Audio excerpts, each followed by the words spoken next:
everyone. I'm Dr. Rani Samuel, clinical psychologist and author. Welcome back to the A Time to Heal podcast. Today, we are going to talk about your emotional house. What do I mean by that? I want to look at where your challenges and difficulties actually began and start to place it within the metaphor of a house. But I would also like to look at some of your childhood homes that perhaps have clues to difficulties you have long forgotten and need to remember so that you might heal from them. So just to remind you, trauma means wound, and it could be physical or it could be emotional. One of the first things that we do as psychologists when someone walks into our offices for the first time is that we take a history. We want to know what the journey has been like, where did it actually begin, and how does that link to what someone is going through in the present time. So imagine that your emotional life and everything that you've gone through, all the relationships, all the challenges, is like an emotional house with a foundation, with rooms, with an attic, with a basement, with a roof. And of course, it's an invisible house, but one that is incredibly familiar to you because you live in it and you know all the dimensions of this particular home. So just say your name is Sophie, so it would be the house of Sophie. Or if your name is Jordan, it would be the house of Jordan. So let's look at what is in the foundation of your emotional house. If you ever watch a house being built, you know that the ground is the first thing to be dug and cleaned out and foundations are laid. So in the same way, in an emotional house, there could be layers of difficulties, hurts, conflicts and trauma right in the foundation of your very home. So what do I mean by that? Like, what could be in the foundation? And I, once again, as a psychologist, will tell you the earliest trauma that you may or may not have experienced is right in the womb of your mother. I was recently chatting to a friend of mine, and we came to this topic about time of birth. She is one of a twin. And I said to her, were you the firstborn or the second-born twin? And what was the minutes between the births? And she said, well, my mother gave birth prematurely. And it was her brother that was born first, and she second. And she weighed less than a kilogram. And she told me it was only years later, when she was over 18 years old, that her mother said that she was not meant to survive. And the doctors at that time, which is more than 40 years ago, said to the mother, focus on the brother, focus on the stronger twin, because he's going to survive and not her. And sadly, even the priest was called in to have last rites over her as a baby. And of course she survived and she fought. And it's really interesting because this is a very determined friend of mine. And in a fight, I want her on my side. So this is in her foundation. And it brought up a very feisty spirit in her.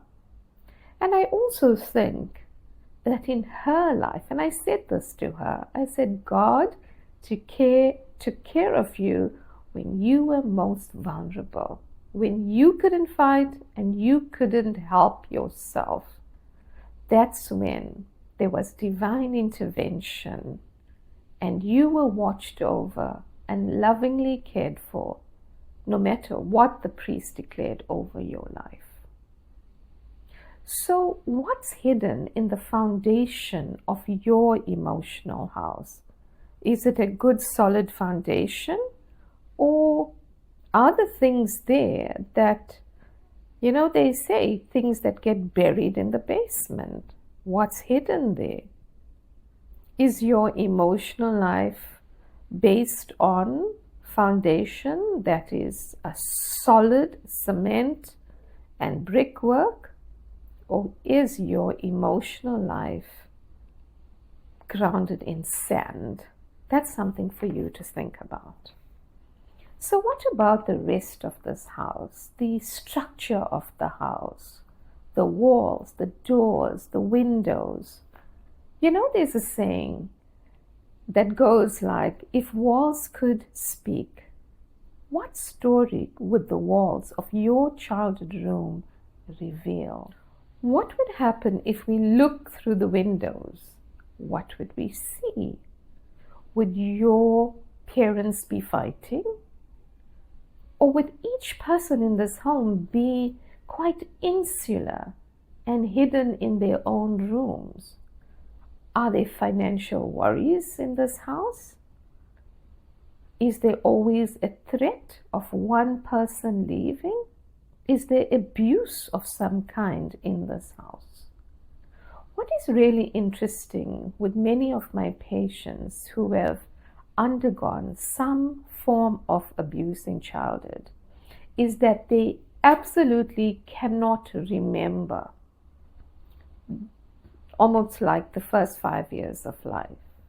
And I would often say to them, okay, you cannot remember what happened, but let's walk through the house that you were brought up in. And that's something that they can do very easily.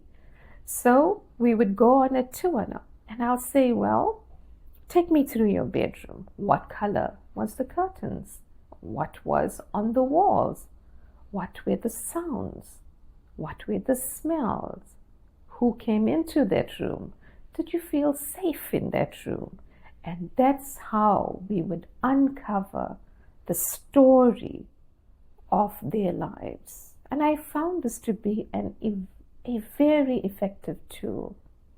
So what about you? If you have memory lapses, this is an incredible exercise to do with someone that can support you through the process. What about the interior of your emotional house? Sadly, there is more focus on the cosmetic aspects of people's emotional lives. If you just look through Instagram, what we have is just the externals. And it is never a true reflection of what the true emotional lives of people are. I think we're becoming a bit used to seeing so-called influencers and music icons portray one image on social media, and then we find that something really tragic has happened to them, and this entire emotional life is actually a sham. So I'll say to you, be honest even about the cosmetic things that make up your emotional house. So what causes the house to collapse? Because that happens in many, many lives, and maybe you too. Well, it would take a crisis to get a weak house to collapse. For example, the pandemic came when we least expected it. And it's almost like the pandemic blew the roof of all our emotional homes. And we were forced to take a very solid look at our lives and what was under the roof. What was the bare bones that all of us built our homes around? I would say to you, one of the favorite things that, the scriptures in the Bible tells me is that everything hidden in the dark will come into the light. And it's better to cast the light around the cobwebs, in the basement, in the attic, behind dark corners. Cast the light. Bring out the things that need attention. Otherwise, it's going to be exposed in a storm. So where should you begin with learning about your history? I find that there's so many things that I didn't even know about my own life journey, especially the part concerning my parents and everything that may have happened or may not have happened in the womb. And I would often consult all my living relatives, the old ones that know all the stories, that are an archive of information. And I would encourage you to start right there. At the moment, I'm reading an autobiography on C.S. Lewis, and it's really very interesting to look at his childhood, which came with many, many difficulties. Why do I bring him up? Well, he is one of the most prolific writers of the 20th century, and he wrote the Chronicles of Narnia, which most of us would be familiar with. And his story is about coming from atheism to Christianity, but he speaks much about the homes that he lived in. And this is what he says: "We never saw a beautiful building, nor imagined that a building could be beautiful. There was no picture on the walls of my father's house that attracted any attention or deserved attention." And I always thought he grew up in a place that was rich in imagination, that a home that was full of creativity, and that was not to be so. That it was a lot of tragedy and a lot of emptiness. But as you can see, he wrote the most fantastic chronicles based on fantasy, mythology, and something that we can still enjoy so many decades later. So it's almost like it doesn't matter what your home was like and what the emotions of that house are and how attractive or unattractive it was. Healing ensures that all this can be healed and something beautiful can come out of all the ashes of tragedy. So my encouragement to you is examine your emotional house, see what's there, and heal the things that desperately need that care and love. Thank you for watching. I'll see you next time.